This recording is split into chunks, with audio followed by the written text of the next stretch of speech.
Hello everyone, Denise Carpenter from ReikiAssociates.com here, and we're going to continue on with the playlist Ask Denise.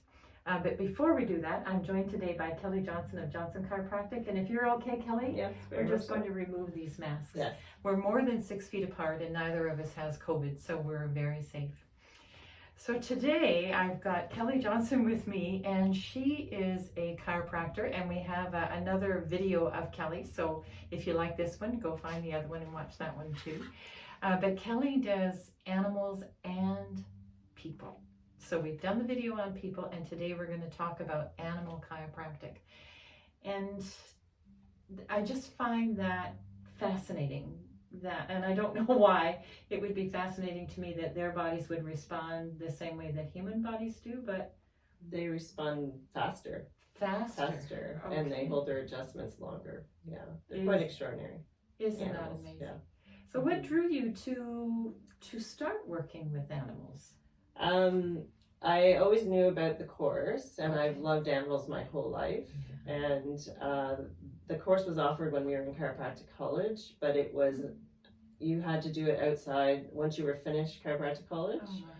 And it was more schooling, and at the time I'd had enough schooling, and I just wanted to start working, and so I put it on the back burner for about 20 years before my kids were all grown, and I decided now was the time that I wanted to learn how to adjust animals. Yeah, because you're 8 years outside of high school to be a chiropractor, is that right? That's right. It's quite a bit of training, so yeah, I totally understand that part. Yes. Okay, so then to go back and do that course, where did that take place? So I went to Brantford to the Veterinary Chiropractic Learning Center, or VCLC, sorry. And it was a 5-month course, but you had to go and stay in Brantford from Wednesday to Sunday, once a month for 5 months. Really? Yeah, and it was open to both chiropractors or veterinary. Okay. So you had to have that professional training of either career before you could go forward with this part of it. That's right. Okay. Yeah. And that just kind of boggles my mind. So do they bring animals to you? Like, how did you? Yeah, we had dogs come in to help us work with them, and then we would go to a barn to learn how to adjust horses as well. Okay, so now in your practice, your today practice of doing animals, which animals do you do? I've done horses, and I've also done dogs and cats. Okay, and which do you find you're pulled in one direction more than another? Or? I love them all, but I've decided I've been doing this for 4 years now, and I've decided in the last few months that I'm going to steer it more towards the small animal practice. Okay. I just find with all my work with people still, the horses, you actually have to go to the barns and do all the driving, and it's a lot more time. Yes. So I've decided to keep the horses that I have, but just do mainly dogs and cats. And so people would bring their pet to your clinic. Right. And where is your? So right now I work out of my house. Okay. Which is 304 Norris Road. It's just west of Perth, a little bit off Harper Road. Okay. And then you have like a treatment rooms there, and you just come in through the garage, and there's a desk set up for Sarah's been doing the reception for me as well. And then I just have a room that the dogs can come in and just run around and relax for a bit. Okay. Okay. So it's nice and comfortable, and animals love to come and get adjusted. I don't know if it's the treats, because they do get a treat at the end of it, but for the most part, people say they're so excited to come, and they love it, and they respond very quickly, like I said. So how many treatments would be an average? Typically, I would recommend they come once a week for 3 weeks to see if chiropractic will help them. Yes. And beyond that, like us, they play, they run into other animals, they fall. And so the older dogs especially, to have a regular checkup is a good idea to keep their mobility as long as you possibly can. Yes. And they respond well, Isn't that something? Do you have a are you allowed to talk about one of your animal clients? Yeah. Do you have a... Even I was shocked by this one. So I had a little Dachshund come, and at the time he couldn't walk. His hind end was completely dragging on the ground. Oh.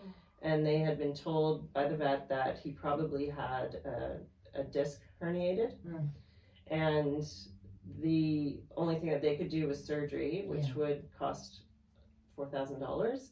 And so her aunt is a chiropractor, so she suggested to try chiropractic to see if it would help. Yeah. So I adjusted him that day, and then she sent me a video the next week of them. They had a blanket under his belly and were just supporting him, but he was actually moving his legs again. Wow. And then they brought him back the following week. I adjusted him again. And then a few days later, they sent another video, and he was running down the hall. And I was even stunned. I mean, that was, it's just phenomenal. Yeah. Okay. I mean, we don't always get those results, but that one was just, Yeah. So I guess quite amazing.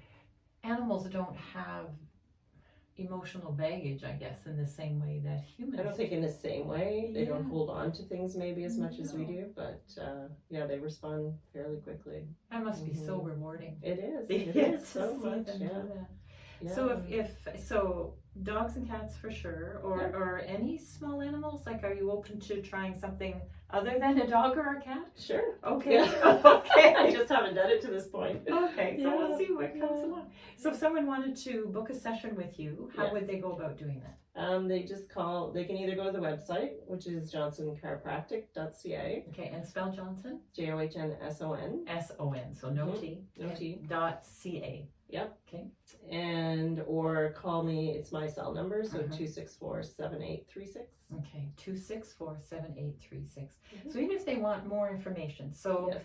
Like that woman was really wise to get like kind of a different opinion, like a different practice opinion about what could happen with that little dog's disc. Yeah. And I guess if that wasn't effective, she still could go back and do what she needed to do any other way. Absolutely. So. And chiropractic is not meant to replace veterinary care by any means. It's meant to be used in conjunction, and the Perth vets are amazing. Like they often refer over, and Well, you must be such an asset for them as well. So rather than them having to do surgery on an animal, they could try this first and see how that works. Conservative first, and if it doesn't work, then surgery is always an option. Fascinating. So do you ever see yourself doing just animals and not people? Potentially. I mean, after being practiced for 27 years, I love my people clients too. There's families that I've adjusted since I started. Yes. So I don't know that I ever completely give them up until I, can't do it physically. Yes. But that's a long ways away, I think. Yeah, I do too. Yeah. Oh, what a wonderful combination of... It's fun. It's a lot of fun. Yeah, and I think as long as we're doing what's fun, we can do it as long as we choose to. Yes, absolutely. Well, thank you so much for coming in. Well, thank you. So if you have pets that are going, I guess you would start just by whatever their issue is, just start with an adjustment first and see if that helps them. Yep. And then you can go from there. Yep, absolutely. Incredible. I love it. So thank you for coming in. Thank you. And thank you for joining. And if you found this video helpful, please like and subscribe to my channel, Denise Carpenter from ReikiAssociates.com. Thank you for joining us. Thanks for coming in, Kelly. Thank you. And we'll see you again.